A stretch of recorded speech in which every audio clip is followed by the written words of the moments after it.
Hi fellow humans, let's make this clear right now. This is not a video about Neon Genesis Evangelion or about Shin Godzilla.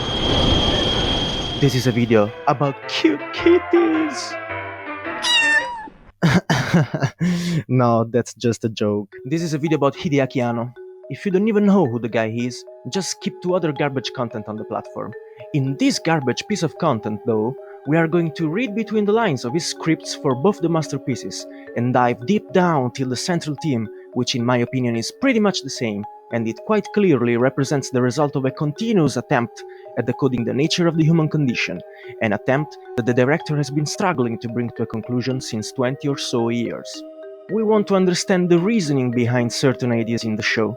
We want to analyze the background and the environment which influence the worldview of Hideaki Anno, because only by doing so we may finally be able to unravel the aura of myths surrounding the show and, at last, synthesize the final lesson that we can absorb into our consciousness and bring with us during our everyday struggles. Oh, and finally, you will be able to properly shut the people up when they suggest that you are a psycho because you like this show. You will be able to explain them precisely why Evangelion is so relevant to them and to everybody else. So bear with me, and possibly send me money. I solved you a problem. Be grateful. I really need it. Okay, now let's talk about Hideaki Anno. He's a national hero in Japan, and the reason is pretty simple. Anime is not just entertainment for them, it's the externalization of their collective national identity. A little bit like cinema for we Westerners. It's turkey time. Huh? Gobble gobble. Hideaki Anno took the animation medium, which was empty like modern big-budget productions are now, and completely reversed it on its back. That is the extent of the changes in tone that Hideaki imprinted on his animations. But who really is Hideaki Anno, behind the curtain of celebrity that Japanese media impose on him? He was born in Nube, a random city in southern Japan in 1960. He studied at the University. Oh, for fuck's sake! We don't want to just read the biography of Anno on Wikipedia. We want to psychoanalyze him. So, it's better to ground our theories on this person on something a little bit more objective, because, you know, psychology is a science, so we should follow this thing, the scientific method. It requires to spend huge amounts of time into scanning the internet searching for other sources and other jerks that have the same opinion as you have. Oh man, I hate it. I'd rather use the Christian method. Maybe the biggest question of all, does God exist? I won't give you a proof tonight, but I hope I will give you some things to think about. So effective. Okay, so we can try to understand how Hideaki must have felt by analyzing a bit of the history of Japan during those years. Japan took something like 10 years to recover from the shock that was World War II, but luckily, the political stability that followed, and the United States that very generously offered to lend a helping hand to the Japanese after having slaughtered millions of them in the most horrific and shocking way ever attempted by human beings, helped the country to restore its economy. And in fact, from the 60s to the 80s, Japan grew from a lower-level economy to the third largest in the world. So, this is the context in which Hideaki, born in 1960, grew up and decided to become an animator. And this gives us a major advantage in identifying the root sources of some of his most peculiar future themes. In order to get there, we must tell a story. I'm a little child, born just 5 years ago. I wake up every day in a very nice house. My parents and I always have beautiful dinners with good food and lots of laughs. My father works his white-collar job, and he earns quite good, so that my mother doesn't need to work, and she can stay with me all the time.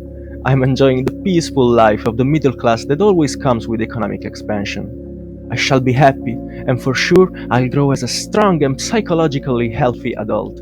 I'm enjoying my childhood so much. But then I grow into a teenager, and I face the contradictions of the society I'm living in. It all starts when I must face the fact that I feel fundamentally alone, even if I'm surrounded by people. I face the reality of relationships into a deep capitalist system. If you open yourself up too much to other people, you are considered weak and exploited. A system where competition is the main drive and everybody is happy when you fail, so they have more chances of succeeding. A system which tends to alienate individuals, where you can get caged into the routine and the role that society wants you to occupy. And I'm not happy anymore. I feel that the world is a hostile place. And then I found out that most of the people are unaware of all of this. They live their life like all it's okay. How can they? It hurts me to see people suffering. It hurts me when I feel alone. And then I decide that I need to talk about this to my parents. They'll be able to unravel my insecurities, but it doesn't work. They don't understand me. They barely have double my age, but it feels like they come from a different world, and they really do. They have grown up in the rage of war. They have spent most of their time working and fighting for the motherland. They're strong and experienced and fierce and patriotic. And I hate them. They'll never understand me. They'll always think I'm a shrinking violet and that my problems are just stupid whines. But I'm not what they think. I'm just more sensible than the average person. What I will do is let people know about the contradictions in the system. I will spread the word and people will understand. The world will become a little bit less hostile. And I'll do this through animation. I love this and I'm good at this. You will see, I'll make something good. And the story is finished. And in case you missed it, this is an account of Hideaki's personality development. And I know that you're thinking, what the heck, this dude is stoned, if I think I'll believe him. He doesn't even know the guy. Well, then read through this fucking long list of articles and interviews and statements and biographies and analysis like I've done, mofo. Yeah, I guessed so. You're shutting up now, huh? I'll tear you apart, bitch! If you try again to question my authority. All these fit into the general characteristics of that generation's demographic, and I bet that you also felt at one point those feelings in your life. And did you notice the themes of loneliness and parents' love-hate relationship that will become a classic signature of the director? Okay, so with all of this in mind, we can go back on the main track and keep following Anno's career. In 1984, the guy was really talented, and like every decent human being in his 20s, he wanted to change the world for the better. You name a country that borders the United States. A country? Mm-hmm. What college did you say you go to? Together with some of his university colleagues, he founded and became the head director of the animation studio Gainax. At this point, he was in the business to shape his thoughts and ideas into full-fledged movie productions, and he made the masterpiece Nadia, The Secrets of Blue Water. Gainax went from hopeless outsider to an established studio in a matter of 5 years. Anno directed this work superbly and proved to be a master of the anime medium, but also to be able to twist the formula and come up with something new and original. But after Nadia, in 1991, Hideaki fell into deep depression syndrome. 自分が作ったアニメは好きですか？まあ好きといえば好きですけど、結構嫌いなところもあります。嫌いなところはどんなところですか？自分が出てるところ。And here starts the show. All the people go, oh my gosh, his mind is messed. All his life now will be forever marked by this dark moment. All Hideaki is his depression, and for sure the reasons behind it are obscure and we will never know about it. But that's bullshit. Depression is just still not widely socially accepted, so it looks inexplicable to most. Human beings are programmed to alternate between happy and depressed like a pendulum, guys. It's a cycle, which repeats itself multiple times over the course of your life, and we all experience this, with no exception. It's part of the human condition. It doesn't kill anybody, unless it's dictated by a fucked up hormone system, in which case it's a disease, like any other. You all better learn this, come on, you can't still think humans are made to always be happy, and depression should stop being a fucking taboo. It should become the gold standard in defining the features of the human species. We just think about depression, like our ancestors thought about sex. You have seen how the socially accepted wardrobe of a young lady went from this to this. Depression will undergo the same change in perception, and you can be ahead of the masses if you stop slowing yourself up with taboos. Okay, now that we have analyzed the depression period and concluded that it's not fundamental to understand the works of Anno, let's get back on the topic at hand. Anno just realized that depression was everywhere, and in order to do something meaningful with his work, he had to talk about it, so he gave us this.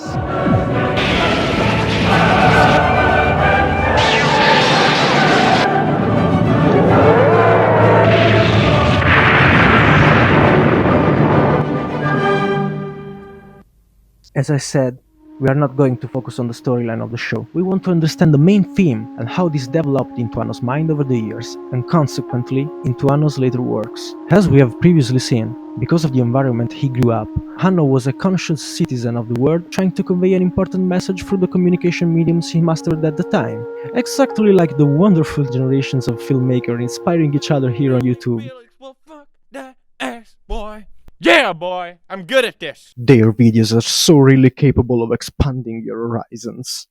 Evangelion doesn't just tackle depression, but rather it has a quite wide thematic array which spans from fear of isolation, growing up without parents, attempting at getting to be loved by people, running away from responsibilities, finding the balance between helping others and helping ourselves, and the list could go on for at least 6 million minutes. But the theme we must look at is the most subtle and least talked about in the show, yet it's the theme that creates the most mystery and the theme to which is linked the most important of the stakes in the show. We are going now to take a look at the Human Instrumentality Project. The Instrumentality Project is nothing less than the complete extermination of all individuals on planet Earth. And nothing new till this point. Ah no, come on, you could have found a more original idea. But there's a twist. Note how I said extermination of each individual, not of mankind, because the aim of instrumentality is to kill what makes us individual, but mankind will be preserved in the form of an ocean of organic liquid, where each molecule of all of us is mixed with the molecules of everybody else. Oh my god, mixing the molecules. My girlfriend will love this, since she usually screams at me for 30 minutes straight if I accidentally throw my underwear into her personal laundry basket. Okay, so Instrumentality Project means for mankind to abandon individuality in favor of a collective existence. In order to explain what this means, first, let's get back to Hideaki, or to be more precise, let's get back to all of us who indistinctly share the struggles portrayed in the show, even if some of us have a lower conscious perception of them. If you won all the money, what would you do with it?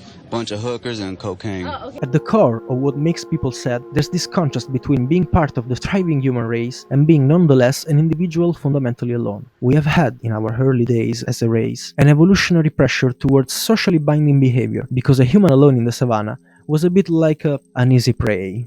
So we evolved our collaboration skills and developed villages and then towns and then metropolis. Yet, we have tried more than once to obliterate our peers for the dumbest of reasons.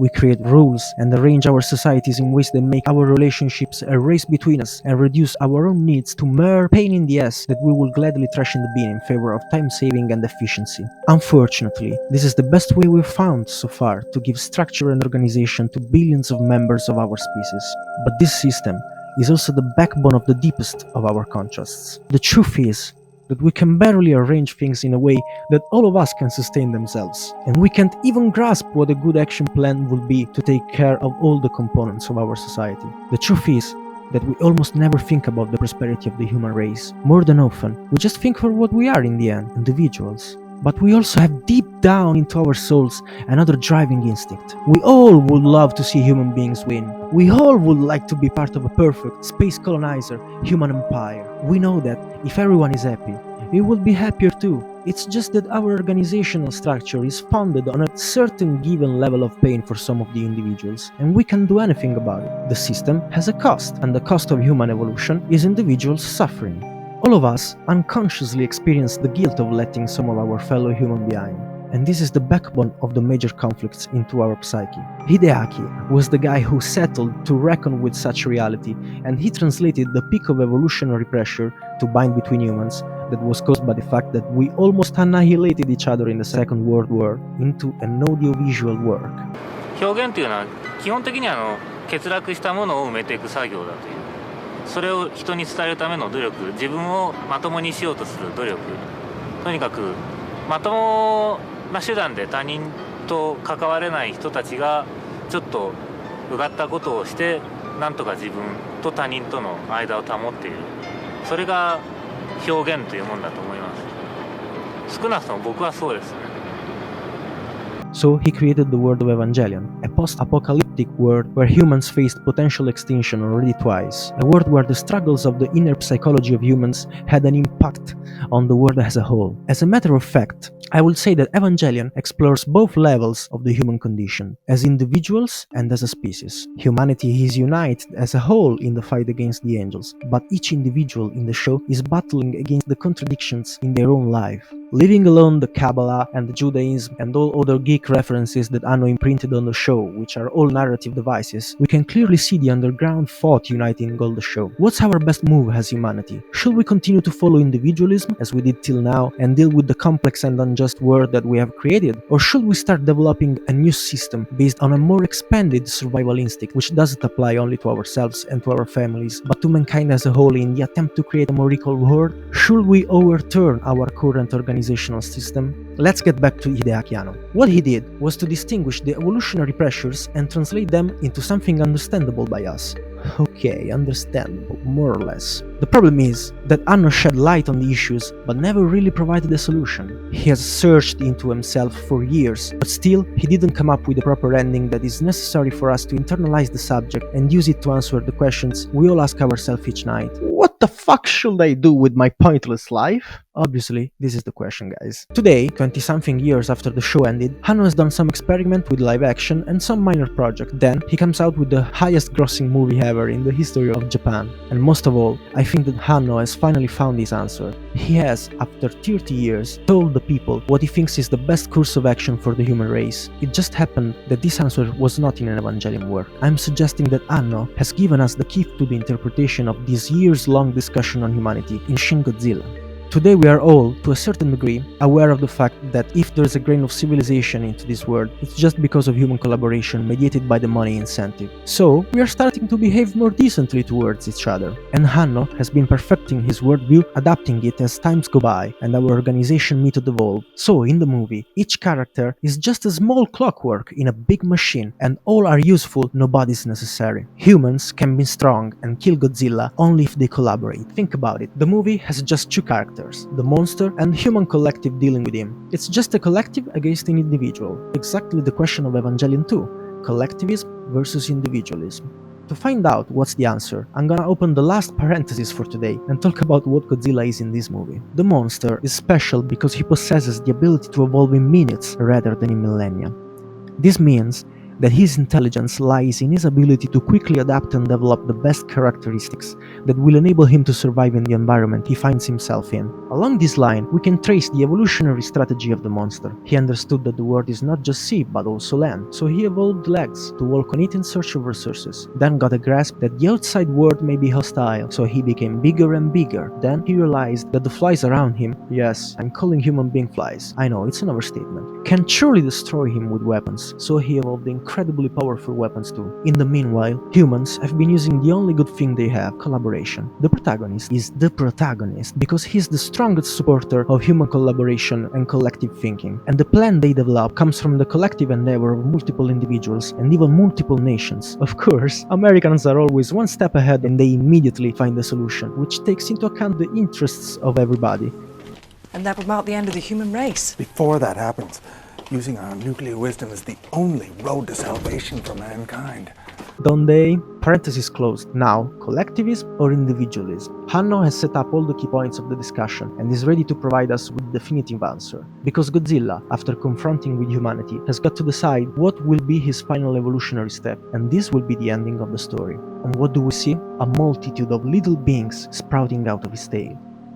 He has decided to split into multiple individuals, because he has acknowledged that in order to efficiently colonize planet Earth, the cleverest choice is to do it with collaboration between single individuals. And finally, we can understand that Anno, that struggled with individuality because of the pain it enforced on each member of the human species, has finally, after years of maturation, arrived at the conclusion that our current organizational structure is not just a necessity, but it's also the best course of action from an evolutionary perspective. And we are going to decrease the cost of the system with time. We are working on that. After all the drama and suffering that he has portrayed in his show, he is finally ready to give the people a positive message. He is saying, "My dear human companions, we are not a bunch of psychologically fragile and emotionally hurt individuals. We are the cells of the most advanced organism ever grown on this small planet in this infinite universe. Humans seek connection, work together, study, design, test, innovate, as no other race has done before. We will always be emotionally hurt as individuals. It's part of our condition. But we are working as a species to deal with the problems we have. Look, for example, we are at least talking about the crimes we are committing against our posterity. And we didn't do that until recently. And as a collective, we will always be guided by the evolutionary force towards the direction of improvement. Just as Shinji, just as Godzilla, just as you, and me, and everybody else." Okay, so you wanna know who I am? My name is Agonalia, and I make videos about what it feels to be a member of the human race. If you're here at the end of this video, why the fuck haven't you clicked the subscribe button already?